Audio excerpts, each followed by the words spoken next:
Hey guys, I'm here. Welcome back. Today we just got our first trailer for Arcane Season 2. What I am just now learning will be the final season of the series. However, there will be spin-offs. There will be other shows set in this world, which honestly kind of makes sense. So this will be kind of the conclusion of this saga, so to speak, but there's many stories still to be told. You know, we don't know that some of the stories in this don't carry on in another show, Star Wars style, kind of like how Clone Wars transitioned into the Bad Batch and so on and so on. It could splinter, it could break, it could, who knows? But with that all said, let's go ahead and see what all we have in this first little teaser. Here we go. Your council is dead. Bullshit. Wrath must be met with wrath. Oh no. You will have justice. Yo.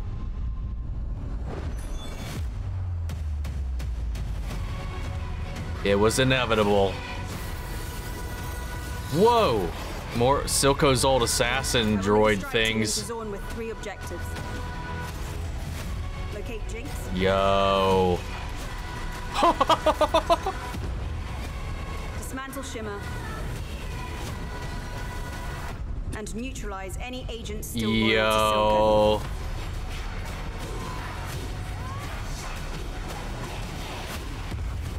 My sister is gone. Woo, dude, fucking Warwick, let's go.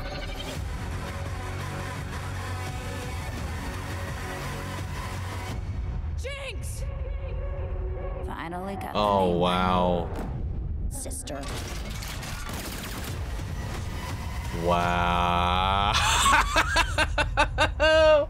Wow, her using the name Jinx is basically her admission that Powder is dead. You know, the underground, Zaun sees Jinx as this revolutionary figure spearheading all of this, you know, doing the things that Vander and Silco both were too scared to do in the end. They don't know the half of it though. They don't know exactly what it is or who exactly it is that they are rallying behind. But man, this opens saying that the council is dead. Now, literally or figuratively, like, oh no, your seat of power has been destroyed. Or do you really think Jace is dead? You know, I could imagine a bulk of that room is, you know, axed. You know, half of them are barely characters. But like Medarda or Jace, I would be shocked if they were killed. But I don't know. There was that glimmer on the back of her neck when this thing was happening. So I don't know if she's got some kind of protective thing. But all of that aside, like, you know, her mother, who is still around, is like, oh, no. You've sparked war. You know, this is no longer just between Piltover and Zaun. They've ignited a whole other revolution because, you know, she was here, her ambassadors were here, you know, people from all over the world were here. She's kind of sparked a fight with everybody that was in trade with Piltover as well, and her being here and her daughter being one of the people potentially either mortally injured or whatever, whether she's actually dead or not, is here and threatened and is raising her own arms in conjunction with the enforcers, or maybe even doing her own thing. Who knows? If the council's gone, who's really even running Piltover at this point?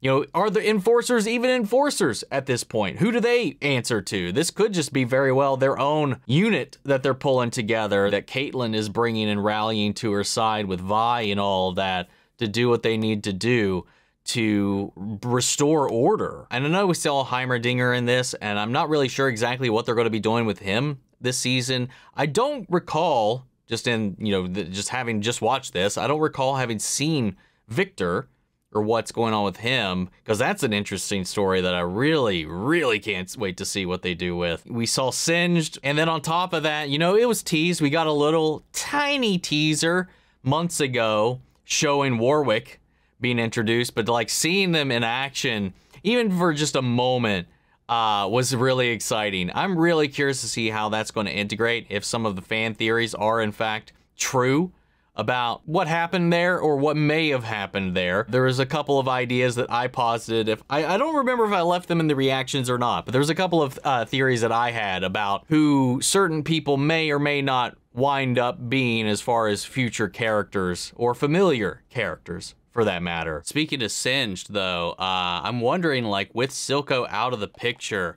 what his role in all of this is going to be. You know, we saw him cohorting with Victor a little bit. You know, their past kind of drudging up in the course of everything else that's been going on. But with all that having happened, like, where does he lie in this mix?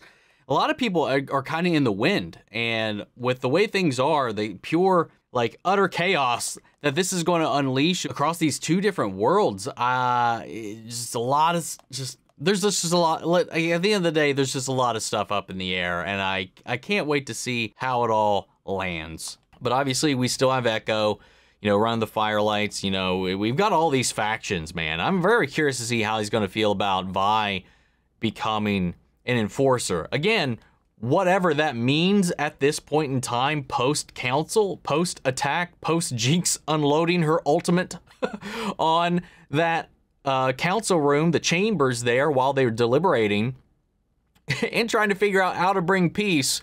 And then she just ensured that the chaos would reign in the end. That's poetry, man. Anybody that's played the games knew that Vi was eventually going to go this route. And I think at the end of the day, too, for what's going on, it does make sense. It does completely make sense for her character to wind up where she is, especially taking the stance that she is, because it's the only way to kind of repair any of this damage. You know, with Silco out of the picture, though, too, it's going to be an interesting and complex little journey. And I can't wait to see how they tie all these knots together and how this branches out into some other shows centered around other characters or maybe even other regions, because this world has a lot of different places and people that we can play around with that I'm excited to see them explore. And I'm wondering just the extent of what all we'll see in this season, all things considered. But that all said, guys, what did you think? How do you feel? Sound off the comments. Let me know your thoughts down below. We'll carry the conversation after the video. Hope you enjoyed the reaction. If you did, leave a like, drop a comment, subscribe if you're not already, and make sure to stick around because we will be reacting to this here on the channel when it comes out. Make sure to check out my previous reactions to Arcane Season 1. And before we go, I want to shout out our channel legends. Banny Share, York Coruscant, Melita, Robert Ongionu, Jeffrey Hale, Jake Cottrell, Eric Official, Casey Wood, and Russell Crockett. Thank you guys so much for continued support. But that's it for this video, guys. I'll see you all in the next one. Take care, everybody.